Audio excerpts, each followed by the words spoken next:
So this motherfucker, this guy, man. Okay, let me tell you about my experience with Facebook. God, I remember joining it early on, and then it was like around 9/11 or so. I was posting that stupid, what is that sports? Well, I don't even know if I can find that meme now, but I posted a meme of Ilan Omar in a bathing suit on the beach, and they showed the towers behind with the plane going at it, and then she's saying something happened and some people died or something. It was when she said that stupid remark about 9/11 about, oh, who cares, some people died or something like that. It was around then, so whenever that was. And ever since then, I have been in Facebook jail, literally years. I can't post anything. I can't like anything. And I always get this warning when I go on saying, you did this and you said this and so and so. And now, after years of this shit, this motherfucker has the balls to come out and go, oh, Elon's doing a better way of this. And now we're going to get rid of our biased fact checkers and have a community notes things. You motherfucker, man. Fuck you. This is why I hate Facebook. The only reason that I have Facebook is because of my friend when he wants to show me something. If it weren't for that, I would delete that shit. I can't do nothing on there. It's fucked. All right, let's watch this prick. Important today, because it's time to get back to our roots around free expression on Facebook and Instagram. I started using social media to give people a voice. I gave a speech at Georgetown 5 years ago about the importance of protecting free expression, and I still believe this today. But a lot has happened over the last several years. There's been widespread debate about potential harms from online content. Governments and legacy where's my free expression, you bitch? Media have pushed to censor more and more. A lot of this is clearly political, but there's also a lot of legitimately bad stuff out there. Drugs, terrorism, child exploitation. These are things that we take very seriously. No, you don't. And I want to make sure that we handle responsibly. You don't take any of this So we seriously. built a lot of complex systems to moderate content. Do you remember that when he got called into the Senate or whatever, and he had to sit there and testify? And then I think it was Matt Gaetz. It was either him or that Hawley guy said, why don't you turn around and look at all these families with dead relatives and people that have been sex trafficked through your platform, you piece of shit. And then he turns around and he's looking at all of these people holding pictures of their family and everything. He didn't know what to say. I fucking hate this guy, man. He's just a piece of shit. But the problem with complex systems is they make mistakes. Even if they accidentally censor just 1% of posts, that's millions of people. And we've reached a point where it's just too many mistakes and too much censorship.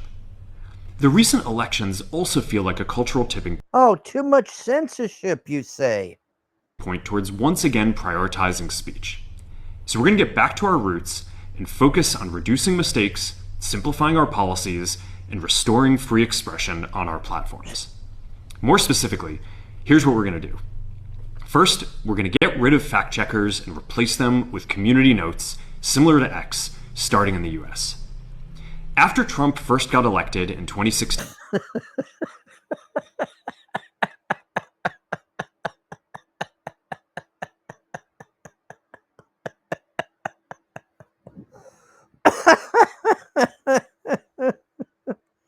Gee, Elon's doing it better. He don't have to pay all these 300-pound land whales to sit there and make it that I can't post anything.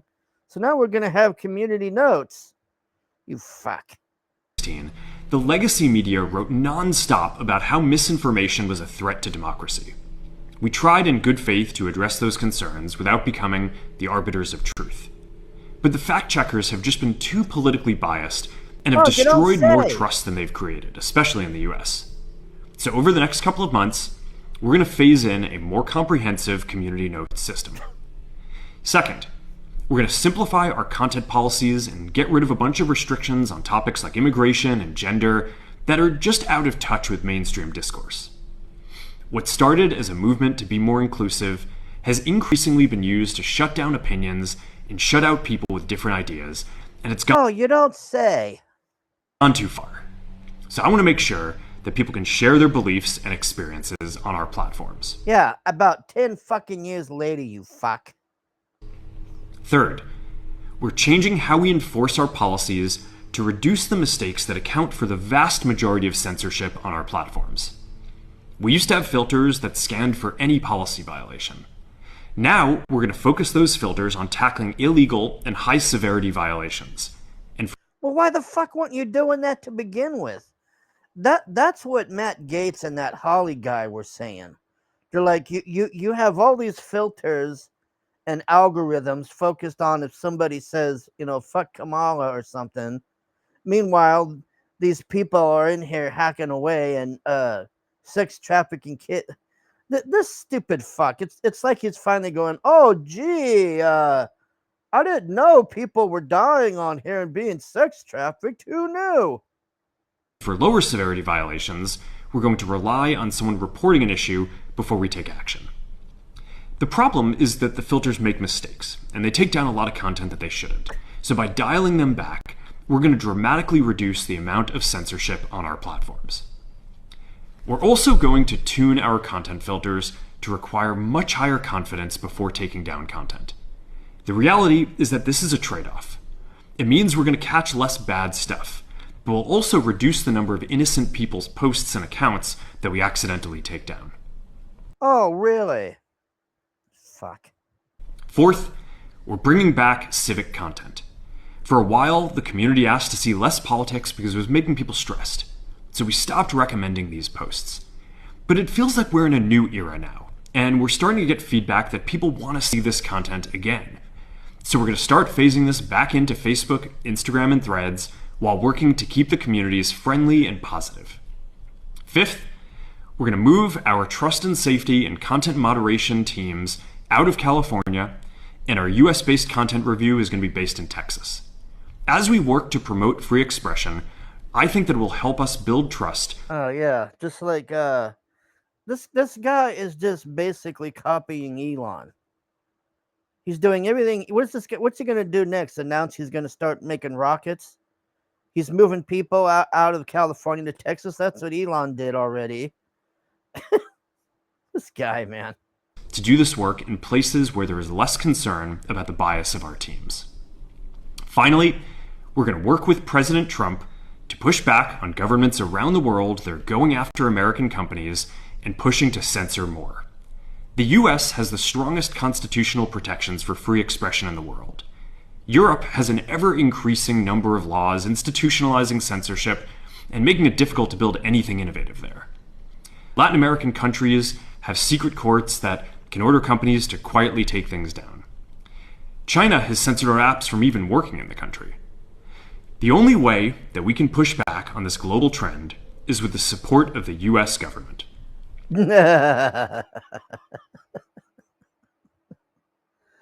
don't need the government, you fuck.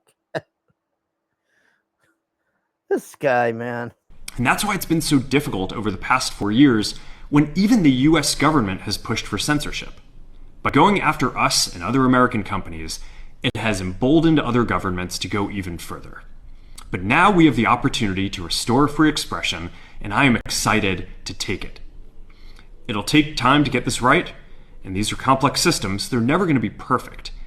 There's also a lot of illegal stuff that we still need to work very hard to remove.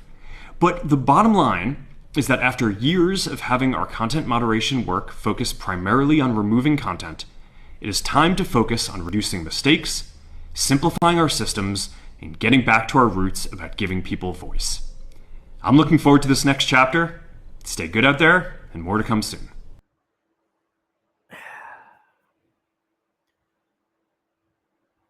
This guy is just... This whole thing is just nothing but propaganda and bullshit. He never needed the government and all this. Elon tells the government shit to fuck off. This guy was giving them blowjobs. He practically had pulling Biden's pants down. It comes out later going, oh, they didn't want us to show about the laptop. Ooh.